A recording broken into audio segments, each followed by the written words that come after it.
The Muirwood Trilogy by Jeff Wheeler consists of these 3 novels: The Wretched of Muirwood, The Blight of Muirwood, and The Scourge of Muirwood. These are novels set in a fantasy world where there are abbeys in different countries or different places, what we would call countries.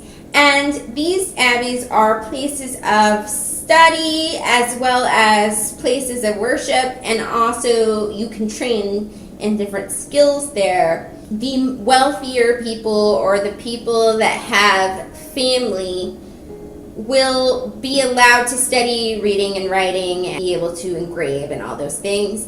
But if you are a wretched, you are an orphan. You're somebody that was left at the abbey, and you are not allowed to read or write, but you are allowed to learn a skill such as hunting or cooking or washing clothing, etc., etc.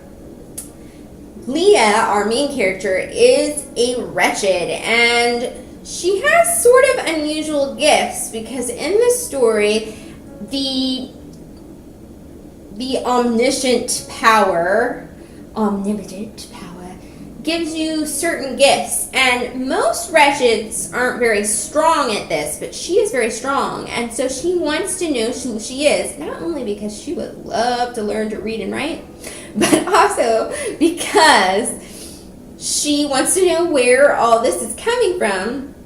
And through meeting a guy named Colvin, and also with the help of her friends, she finds out sort of new discoveries throughout the series about who she is, but also not only that, she realizes that she is kind of the savior of the world.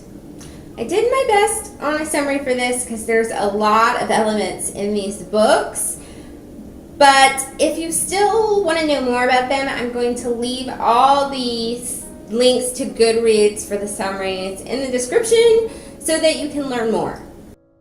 So my mom was on my back for months about, Jazz, you need to read the Muirwood series. You need to read it. You need to read it today. Pick it up and read it. And so I was like, okay, I'm going to read it now. She was so right, because it is like the most awesome thing that I've read this year. And I read a lot of really good books this year. So that means something. First of all, applause to Jeff Wheeler for writing such an excellently laid out story. It was so good. First of all, the world building is excellent. Everything was clear. I knew what everything looked like. It was great. I also thought that the plot was very character driven, which I always love a character driven plot. And I love seeing how all the characters grew throughout the series, especially Leah, who I love. She's like my number 1 favorite female character in a novel ever. I don't think you're going to beat Leah for me. I talked about her in my top 5 strong female book characters tag last week. So if you watch that, you know why. I think she's awesome. So I won't go into that. But I love seeing how she grew from being a 13-year-old to being a 16-year-old. It was such a range of ages that you really got to see how she became what she was at the end. It was great. And I also loved seeing how her sort of love interest, Colvin, how he grew and how he had to deal with different things, because let's face it, he's just a little bit of a Mr. Darcy, which means those boys just have to work through some things sometimes. Actually, they had a very Lizzie and Darcy relationship, and you know that's one of my top 10 couples. So, of course, I love them as a couple. And I also enjoyed all the supporting characters, the friendships, and I really liked how well developed all the villainous characters were. They're all layered. They all have reasons why they believe they're doing what is right, even though they're wrong. And that is always a good element to have in a story. in addition, really enjoyed that none of these books in the trilogy are setup books. Nothing is sort of just written to be a bridge to the next thing. Everything is its own adventure. So every single book has its own adventure. And though those adventures propel to the end, they are not just boring lead-up stuff to get to the end. They're not. Nothing is filler in the Muirwood Trilogy. I loved how the action was written and how everything was clear, nothing got muddled, you knew exactly what was happening, and I so appreciated that because, you know, a lot's happening in an action scene, and it came together and it was great. I loved it. Drop everything. Read Muirwood. Yes. On to the excerpt reading. I kind of had to pick one of the more romantic parts in it, mostly because all the action parts are so spoilery. Why is it that you must always be witness to my most humiliating moments? He said darkly, staring at his lap. He sighed, his whole body trembling. I thought I was the only one who humiliated myself, she answered. Give me your hand. What?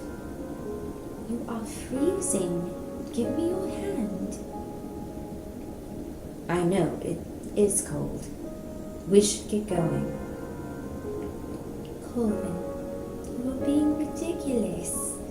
I would like to explain something to you, so give me your hand. The third time he finally obeyed. She tugged off her shooting gloves and clasped his hand between hers. His skin was ice cold. Chafing his skin, she leaned closer to him in the cramped tunnel to share some of her body warmth. Martin told me, you see, that when we lose heat in our bodies, it can harm our thoughts.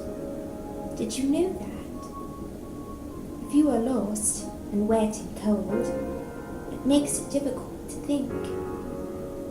Goodness, your hand is cold. Give me your other so I can warm them both. He obeyed, which surprised her, and she took both of his hands and rubbed them between hers. She had never touched him so intimately before. Being huddled near him, with all the earthy smells surrounding them, was making her lightheaded and very warm. She breathed on his hands, and he stared at her, his eyes curious yet guarded.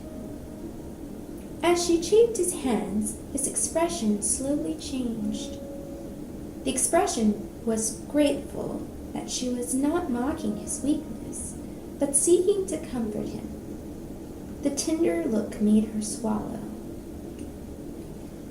So you see, she said, glancing over at the orb, your fear of the tunnel was made worse by being so cold. By warming you just a little, you will be able to master your fear again, like you did at the cellar of the Pilgrim, when you jumped right in, even though you were afraid to. She had finished warming his hands, but did not want to let them go yet. She nestled them on her lap and kept a grip on them. How long have you had this fear? I am ashamed to confess it, he replied, his voice thick. She could hear every breath he took. He was calming down, the panic look beginning to fade. You can trust me with your secrets, Colvin. I should not need to remind you of that. That is it for the book review today.